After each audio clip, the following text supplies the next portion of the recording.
berkas yang tadinya Ditunggu-tunggu, filter gitu, ini akhirnya dibuka oleh KPK, diberikan langsung KPU oleh ya. Bonatua Silalahi kan waktu itu. Walaupun itu masih ini ya, kopiannya ya. Masih kopian yang dilegalisir bahasa. Cuman katanya mirip sama yang selama ini digembar-gemborin oleh kubunya Roy Suryo nih, dan akhirnya bikin mereka pede nih dan angkat bicara katanya gitu. Nah, kira-kira gimana ya? Kita langsung aja kali ya ke narasumber kita yang sudah hadir di studio. Ada Bang Lecumanan, Wakil Ketua Peradi Bersatu. Selamat sore, terima kasih sudah hadir. Terima kasih Mbak. Ya, gimana nih Bang Lecumanan nih? Katanya ijazahnya mirip seperti yang selama ini memang diteliti oleh teman-teman dari kubunya Roy. Yang katanya 99,9%. Betul, tidak asli katanya gitu. Mungkin ada tanggapan? Oke, baik. Saya menanggapin ya. Karena saya juga merupakan salah satu pelapor ya di perkara yang menjerat RRT saat ini. Di klaster kedua dan kemudian ada klaster ke-1 yaitu Bang, kalau nggak salah ada 3 orang lagi saya lupa ya. Oke. Nah, perlu saya tegaskan apa yang dilakukan oleh Bang Bonatua ya, kemudian memperoleh yang namanya salinan berbentuk yang sudah dilegalisir ya, katanya asli kan. Itu sebenarnya mempertegas informasi bahwa Pak Jokowi tidak pernah menggunakan produk palsu. Itu mempertegas. Karena kenapa? Ini berawal dari ada postingan Dian Sandi. Ya, ini saya mengulas sedikit ya. Betul. Dalam postingan tersebut Dian Sandi tidak pernah bilang itu palsu. Itu dulu ya. Dian Sandi tidak pernah mengatakan bahwa ijazah itu palsu. Yang Dian Sandi sampaikan, inilah ijazahnya Pak Jokowi dan Pak asli. Ya kan? Dia dapat asli. Kemudian RRT Group melakukan pengambilan sampel ya, saya anggap mereka mengambil sampel dari postingan Dian Sandi, kemudian langsung dinyatakan palsu. Jadi berawal dari situ nih sebenarnya. Sebenarnya apa namanya? Ya menurut saya kalau ahli itu nggak boleh lah berperilaku langsung seperti itu ya. Itu kan belum ada ranah pengadilan, belum ada ranah putusan, kemudian langsung menjustifikasi suatu produk itu merupakan produk palsu. Jadi dianggap ini kayak sepihak gitu. Iya. Nah kemudian bergulir, akhirnya sampailah Pak Jokowi dan kami membuat laporan polisi. Ya kan? Karena kenapa? Setiap hari terus-menerus masyarakat Indonesia, bukan hanya kelompok ya, bahkan seluruh masyarakat Indonesia selalu disajikan bahwa Pak Jokowi produk ijazahnya palsu. Ya kan? Ya, berawal dari situ ya. Kemudian selanjutnya sampailah ke kemarin gelar perkara khusus ya, mungkin teman-teman ini juga harus tahu ya. Ada permohonan gelar perkara khusus yaitu untuk melihat aslinya dan diperlihatkan. Diizinkan untuk diperlihatkan. Setelah dilihat aslinya, kemudian keluar daripada ranah gelar perkara khusus, disampaikan lagi kepada publik bahwa benar-benar palsu. Nah, sebenarnya kan sudah ada beberapa institusi ya yang mengkonfirmasi bahwa keabsahan ijazah Pak Jokowi itu asli. Ya, salah satunya UGM. Ya, UGM sudah beberapa kali melakukan verifikasi, melakukan apa namanya itu legalisir ya. Ketika Pak Jokowi mengapply ya atau apa mengajukan kepala daerah kan sudah diberikan ijazah legalisir, ya kan? Dan legalisir itu setahu saya seperti kita kuliah, kita dapat ijazah ketika diperlukan untuk apa namanya tempat-tempat tertentu yang memerlukan legalisir kan kita pergi ke universitasnya meminta legalisir. Biasanya kita diberikan 10 atau 20 lembar itu legalisir, ya kan? Dan legalisir itu biasanya kopian dari ijazah asli kita.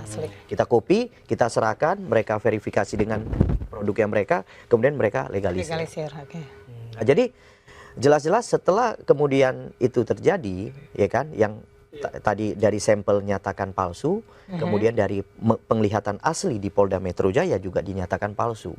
Jadi sebenarnya itulah perbuatan pidananya yang kita laporkan. Jadi inilah yang menurut kami terus mereka mengarang cerita bahwa ini menggunakan produk palsu.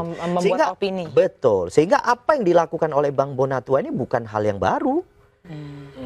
Polisi telah melakukan serangkaian penyidikan, ya, memeriksa KPU, memeriksa ini, memeriksa itu, memeriksa teman-teman Pak Jokowi. Makanya saksi itu mencapai 130 saksi. Ahli mencapai 22 ahli. Oke. Kemudian sampel sertifikat asli, ijazah asli disita dalam rangka di lab Dan hasil lab itu memang identik dengan teman-temannya. Sekarang kalau misalnya Roy Suryo masih mau mengkaji bahwasannya itu merupakan produk palsu, tanya dong, pergi dong. Dia kan tahu itu saksi-saksi yang dipanggil, diperiksa Polda itu sampai teman-temannya Pak Jokowi 80-an orang. Tanya dong satu-satu. Ya kan, Pak, benar nggak ada kuliah dengan Pak Jokowi? Silakan tanya, kenapa itu nggak dilakukan? Itu satu, tidak dibantah ya. Oke, tidak ada bantah ya. Terkait dengan klarifikasi teman-temannya Pak Jokowi tidak dibantah oleh mereka. Selanjutnya, yang mereka lakukan adalah mereka pergi ke UGM, tidak pernah juga mereka menyampaikan bahwa UGM berbohong. Kan nggak ada. Nggak pernah dibantah juga menurut saya.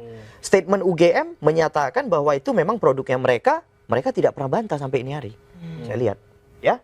Nah, kemudian selanjutnya, dua hal yang tidak dibantah. Ya, tidak ada mereka bilang, rektor pembohong, kan nggak ada kan. Sampai ini hari saya nggak pernah dengar. Ya, dua ya. Kemudian satu lagi, uji lab. Uji lab itu, Bareskrim itu udah nomor 1 di dunia. Ya, sudah termasuk yang kualifikasinya sangat bagus. Sehingga kalau mau diuji di tempat lain, saya rasa akan di bawah kelasnya. Seperti yang direkomendasikan di BRIN atau apa, itu di bawah kelasnya. Nah, jadi masih teratas itu ya labnya Bareskrim gitu. Jadi kalau dia menguji di kelas di bawahnya ya otomatis ya nggak mungkin akan diterima gitu kan ya. Harus ada pembanding. Nah, dan mereka menolak itu. Mereka kan menolak. Para pemilik uji lab ini kan menolak, tidak mau melakukan kan. Nah, jadi sudah 3 hal ini kan sudah terbantahkan. Nah, jadi yang dilakukan tetap menyampaikan, cuman Pak Jokowi menggunakan produk palsu. Aslinya kalau gitu tunjukkan lah. Kalau dia bilang palsu. Kan? Kan udah ditunjukin KPU tuh. Iya, asli kan udah ditunjukin. Legalisir yang ditunjukin ya oleh KPU. Karena mirip dan mereka sudah melakukan penelitian, mereka berpikir bahwa oh iya benar palsu nih, karena sama yang kita teliti. Kalau gitu aslinya tolong dikasih lihat kita dong. Apa yang jadi permasalahan di KIP ini kan bahwa sebenarnya KIP meminta agar pejabat publik dokumen-dokumennya dibuka ke publik. Oh iya, diperkenankan. Jadi kan argumen-argumen Pak Jokowi sebelumnya atau pihak-pihak Pak Jokowi sebelumnya yang menyebutkan bahwa kasus ini nih sangat privasi itu nggak berlaku lagi dong, karena udah dibuka. Karena gini, Pak Jokowi kan bukan lagi pejabat publik, itu yang pertama ya. Kemudian sebenarnya nggak perlu pun KIP itu memberikan putusan untuk boleh diperkenankan dilihat. Waktu digelar perkara pun aslinya dilihat, diperlihatkan. Kan para tersangka itu datang melihat apa segala macam kan gitu kan. Bahkan ada salah satu pengacara dari Bang Egy Sujana menyentuh. Dia bilang benar ada embosnya, benar ada ininya. Iya, artinya kalau ke publik itu kan gini, satu kita perlu lihat tujuannya apa, ya kan? Kemudian kegunaannya untuk diperlihatkan kepada publik untuk apa gitu ya kan? Emang ada publik yang kemudian masyarakat yang merasa dirugikan atas ijazah Pak Jokowi kan nggak ada. Gitu. Kalau Bang melihatnya apa tuh tujuannya? Kalau saya melihatnya ini ada segelintir kelompok ya, segelintir kelompok yang berusaha memang menjatuhkan, mendiskreditkan Pak Jokowi. Memang sudah dari lama saya rasa ini kayak terlihat seolah-olah ada dendam kalau saya lihat antara dendam pribadi atau kelompok? Dendam pribadi kalau saya lihat. Dendam pribadi antara Roy dengan masalah Pak Jokowi. Pribadi berarti. Kelihatannya berawal dari masalah pribadi nih. Ini pasti berawal dari masalah pribadi. Cuman saya belum bisa menebak ya terlalu jauh ya. Cuman kalau saya perhatikan ada orang yang kemudian udah dilaporkan ya, terus kemudian dalam hal menghasut masyarakat, menyampaikan bahwa ijazah Pak Jokowi palsu, ini dilakukan berulang-ulang. Padahal statusnya sudah tersangka gitu loh. Harusnya kalau kita ya seorang warga negara yang baik itu ketika kita ditetapkan tersangka kita terima, kita jalani dulu proses hukum gitu loh. Tidak lagi kita menyampaikan informasi-informasi yang memang menyesatkan masyarakat gitu. Ini kan jelas-jelas dia berusaha terus menjatuhkan kredibilitasnya Pak Jokowi, berusaha dijatuhkan gitu kredibilitas Pak Jokowi, kemudian bahkan udah menyentuh ke Pak Gibran. Udah menyentuh itu. Sampai ada ke sini ya. Iya, kenapa yang lain enggak kok ke situ gitu loh. Arahnya ke situ terus. Iya, ini besok-besok Ibu Iriana juga dijatuhkan ini. Iya kan saya rasa. Menurut Abang kenapa sih sampai hari ini belum dilakukan penahanan? Apa memang kurang bukti atau apa? Enggak.